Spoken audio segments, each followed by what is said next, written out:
Saraswati tu hai, Mahalakshmi tu hai, Mahakali tu hai, Om Bachoko Varade, Varade, Varade, Varade, Varade, Varade, Jai Ma, Jai Ma, Varade, Jai Ma, Jai Ma, Varade, Jai Ma, Jai Ma, Varade. Wow, wow, wow, wow. So, listeners, if you've not heard this beautiful song before, you need to go to the Mount Madonna School that is staging their most ambitious annual production, Ramayana, very soon in June. And I feel so thrilled to have some key cast members and director of the musical here with me on Off the Cuff.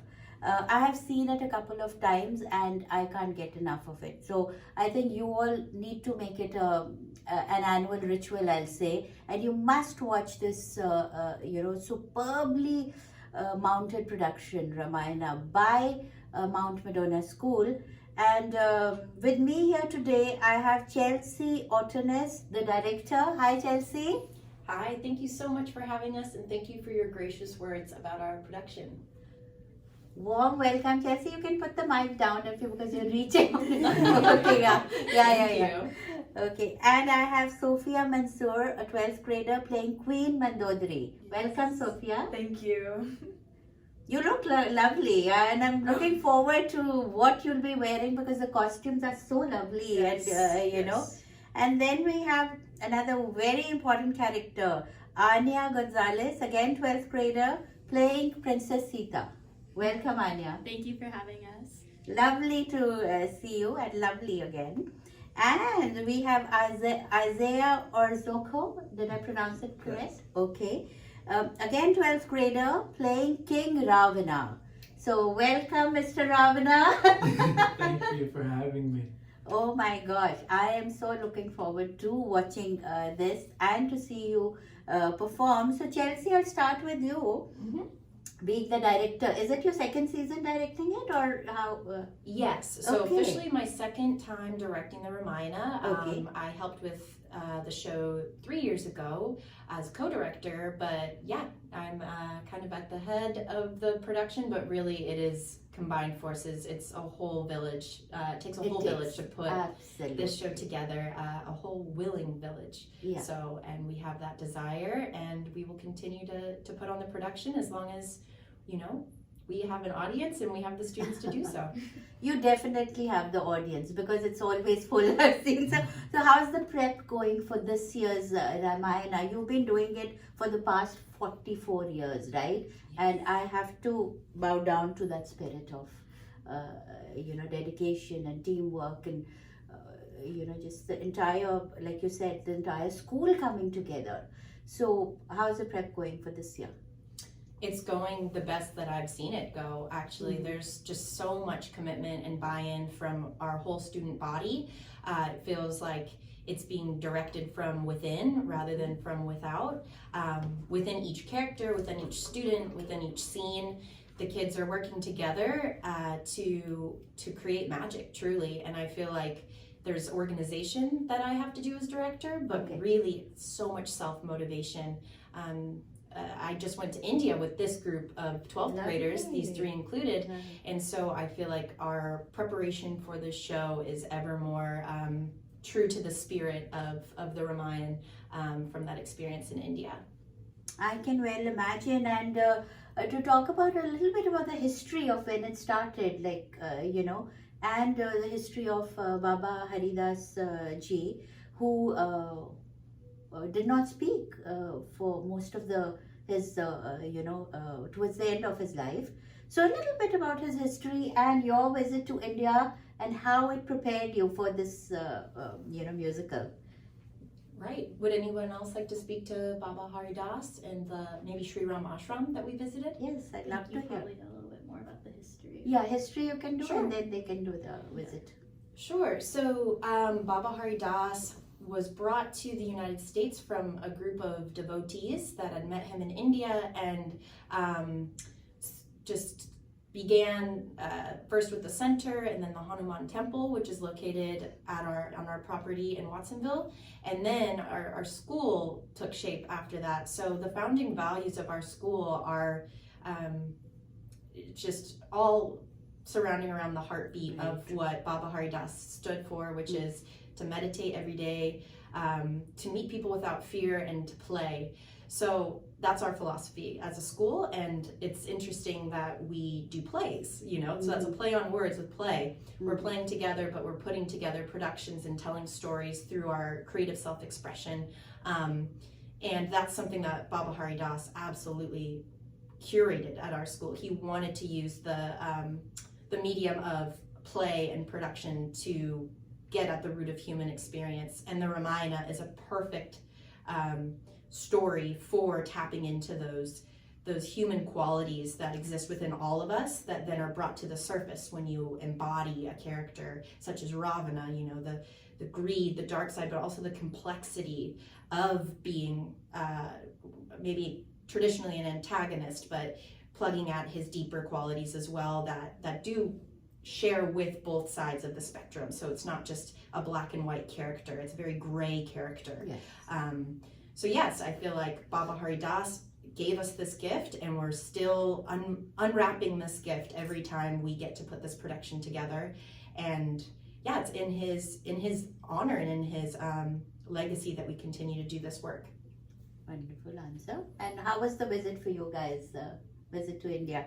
Yeah, Yeah. I feel like our visit to India was very important Mhm. because we were able to visit lots of temples and see a lot of the icons, see the gods being represented at these temples. Yeah. And I feel like, especially for me, but probably these guys too, you come back with the sense of, I really want to portray this character well, because it means so much to so many people. Yeah. I think the connection gets even more clear, I guess. And seeing the way religion and this epic is in India, and how people worship these characters. I'm sure it must be eye-opening for you too, because you don't belong to the faith, but you carry the morals, because that's what's good about Ramayana. It's about how to live your life, and even with your flaws that Ravana depicts. So you are all seniors, and what did it take for you all to reach this position of bagging these major roles in the in this play? I'm sure you started young, and you must have done smaller roles earlier. And I know I've talked to some of the cast members earlier, and they said, we've always wanted to be a Sita or a Mandodari or a major character. So how was it for you? What was the journey like? Well, I started in 4th grade, so which is some of my classmates. Anya has been here since preschool, so they've always had their mindset on the Ramayana. So every single time, I remember my first year when it came around, everybody would ask each other, what do you want to be? What do you want to be? And I was like, I don't know what I want to be. So just growing up with having the Ramayana, and also Mount Madonna itself embeds performing arts into the curriculum. So once you're there, you're always going to be in the Ramayana. If you're a preschooler, 2nd grader, if you're a senior, obviously you're going to be within the Ramayana. So the school really sets you up to be able to pursue whatever role you want to be from a very young age. Okay. And what about you, Isaiah? I only came in 8th grade to the school, so I haven't had as much experience with the Ramayana as these two.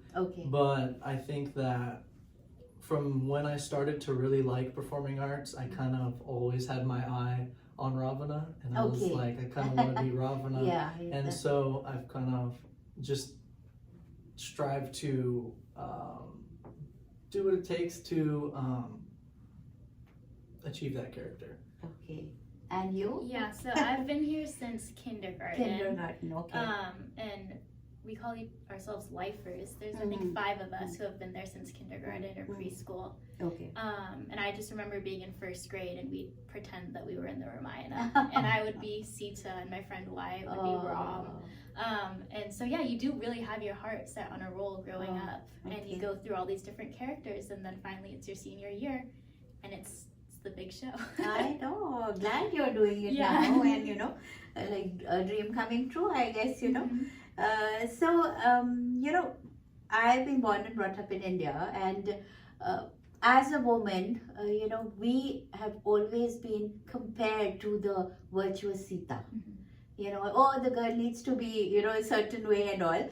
But to me, you know, I know a little bit about Ramayana, and I know Sita was very outspoken, and she had her own personality, and you know, she did her dharma, you know, as to what. So for you, being not from the culture, what did you learn from the character of Sita? Yeah, so a lot of it is definitely reading through the script and seeing how it's portrayed there. Okay. And then also doing a lot of outside research. But there's a monologue or a dialogue between her and Ravana in our play. And it's this very outspoken, courageous monologue, I would say. And I think it really is just bringing a lot of heart and bravery to the character and trying to portray that. Okay, and that's what you learned from, you know, the essence of Sita, I have to say. So courageous and bravery, that's what, you know, she's saying. And Sophia, you are playing Queen Mandodari. You know, that's again a very key character, wife of Ravana.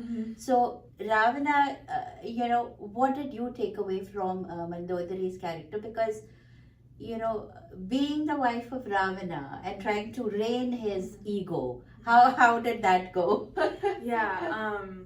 So Mandodari is a very complex character to play because you are in love with someone that you know is going to destroy your kingdom and your life, and you know, ends up putting your kid's life on the line and your entire family's life on the line. So the complexities of trying to balance this infatuation that you have with someone who's completely destroying your life and unable to see your perspective. Something I learned from Mandodari is to stay true to your values and yourself and your being and what is right for you, even though, you know, everything is crumbling and crashing down. Being able to stay true to yourself and your heart. Oh wow, can I give you a hug? This was like a therapy session for so many. Oh my god, that lovely. And coming to Ravana, you know, whatever I know of Ravana as a character, you know, he was aggressive and arrogant. He was also an extraordinary scholar. You know, his and he you know, mastered the Vedas and holy books, and you know, his dad was a saintly sage, while his mom was a asura. He was a very knowledgeable guy. It's just that his ego took over his. So I know you are playing a massive character, and you said you always wanted to play this complex role, because I think he is the most complicated personality in this story. So tell me how and what you got from that character. I think that Ravana has a side to him that is very vulnerable and weak when it comes down to his kingdom and his family. And I think that in order to play the character, you have to understand the character. And it took me a long time to understand how Ravana was, because it always just seemed like whenever I would watch it in 9th grade, 10th grade, it was always he was mad. But I never looked at why he was mad, or if he was really mad, or if he was hurt, or if he was scared or confused. And I think that throughout the story, he is. He's all those things, but he chooses to play it as he's this king, and he's strong, and he needs to be strong for his kingdom, and just like be this powerhouse, but he also has these emotions for Mondotary. He has this responsibility to keep his kingdom in order and in line and at the top.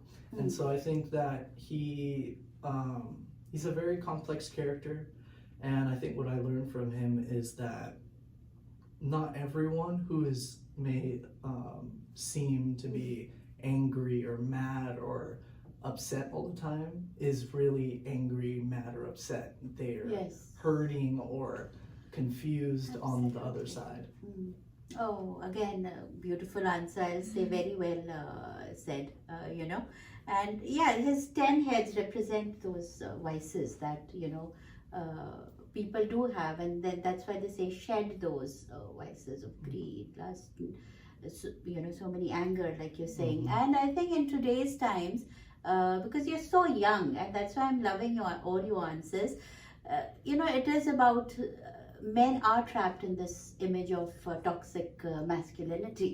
They need to be, angry, even though.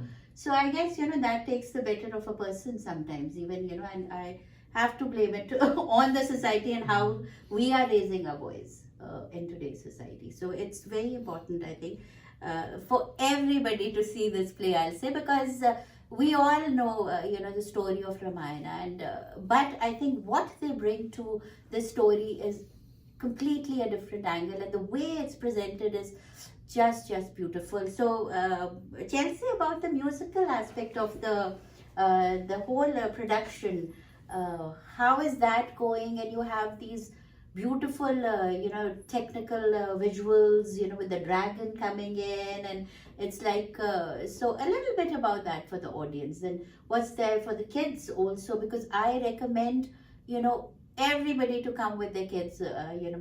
It's just a wonderful delight to see this. Yes, right? Yeah, thank you. I'm just sort of in awe by hearing these organic descriptions that these students are giving, especially what Isaiah just shared was so deep and rich, and I'm just so proud of them.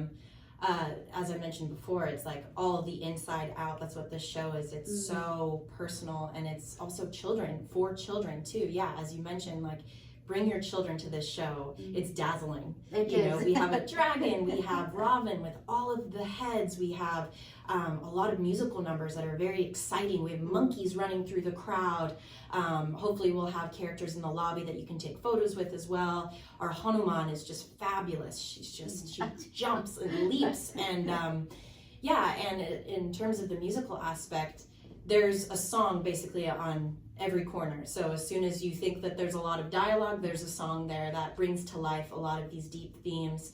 Our invocation is one of my favorite moments, and when we were in India last month, we performed our invocation, which is the traditional Bharatanatyam dancing, and we have a teacher, Azumi, who's trained in that tradition, that comes, and she actually is coming today to help train Shiva, Parvati, and our invocation dancers. So that's very precise. The hand mudras are precise. The way we bow is with precision and intention. And we're learning more and more about how to honor tradition through that precision and intention. It's an ongoing process because we're not of that tradition by birth, but as a global family, we find that, representing other cultures in a way that just brings light and humanity to us all is a priority of our school. So that's a great number. Lakshman, Brother Lakshman, the harmonies in some of these songs that were written by Baba Hari Das and some of the original members of Mount Madonna Center community are just amazing songs. They're stuck in my head forever. And lastly, our Ravana rap, which is an original written by a student who performed Ravana. We have a character project that each student needs to do, which is a written representation or visual representation of their character for character development purposes. And he wrote this rap that's now like ringing in all of our heads. I'm always curious how the Ravan of that year will break out the last note. Is it going to be rage? Is it going to be or is it going to be vulnerability, And so each year the rap is done, but in a different style. yeah, and our pit choir is amazing too. They've been performing in the Ramayana for years.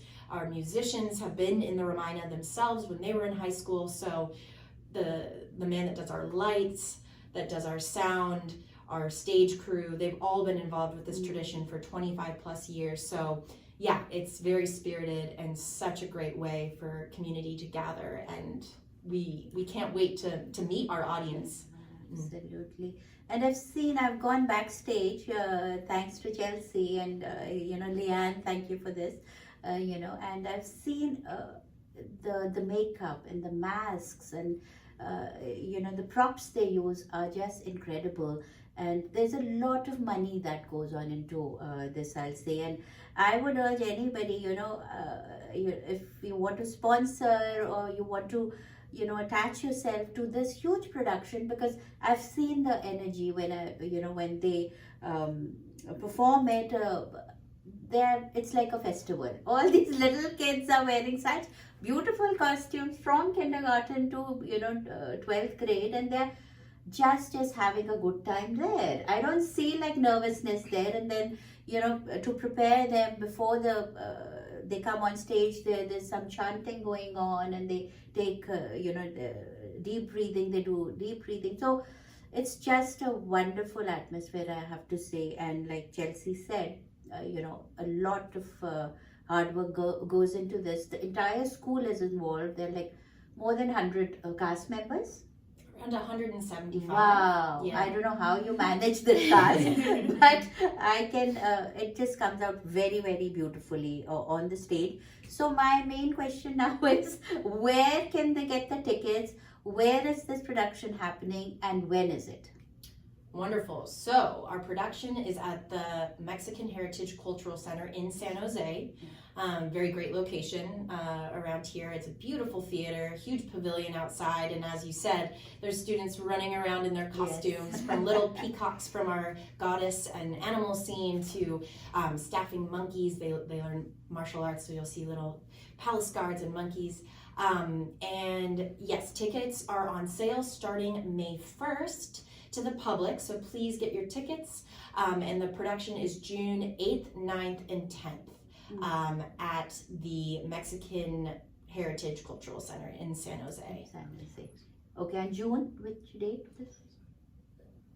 Go ahead. The website. Oh yeah, the website. Come to our website. Yeah, so Mount Madonna School /Ramayana is your hub for everything Ramayana. You can look at the trailer of our show and just see the scale that it is.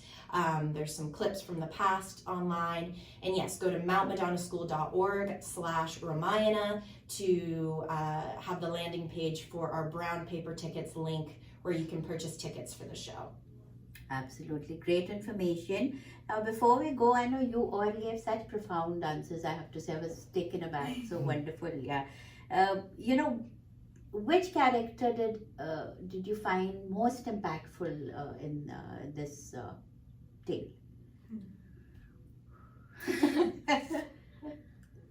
Do you want to answer first? You can go answer.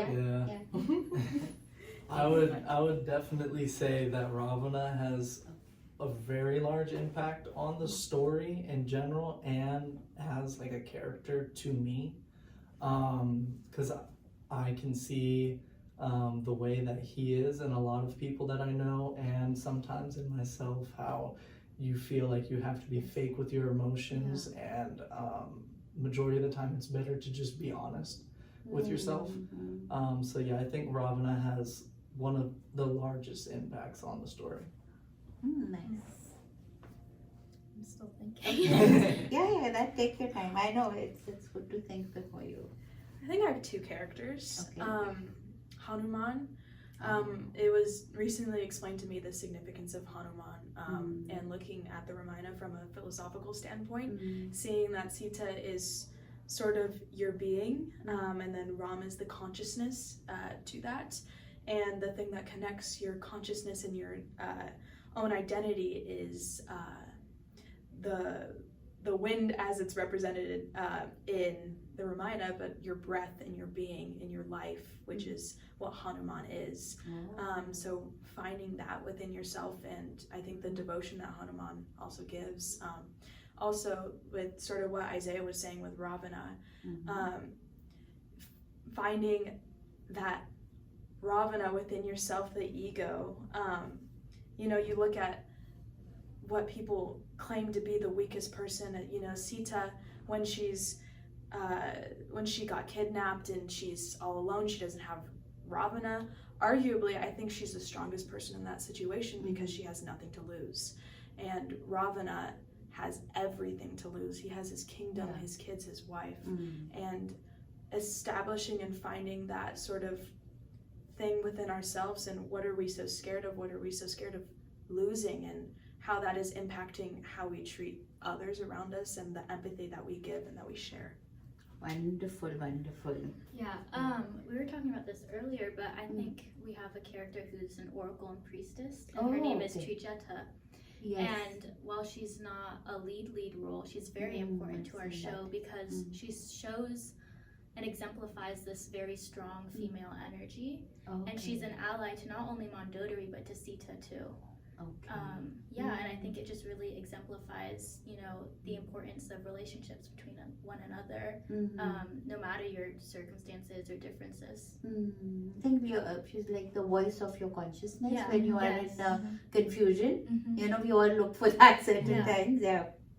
So, listeners, I know time is running out. I wish I could have talked to them for another half an hour, but because they're all so wonderful. And what I felt is say, you know, they are building bridges. They're not from the culture we belong to, from India, but they are building bridges. There's an intersection where we all meet in the end. It's called humanity. So we all know Ramayana teaches us the value of loyalty, truth, overcoming challenges, and respect for elders, and so much more. So I hope that you all can make it for this lovely production, and thank you all for coming in. It's a little emotional, and I will be there. Yes, we're happy to have you. Thank you so much for having us. Thank you so much. Bye. Thank you. Oh God. Oh, God, how did that happen?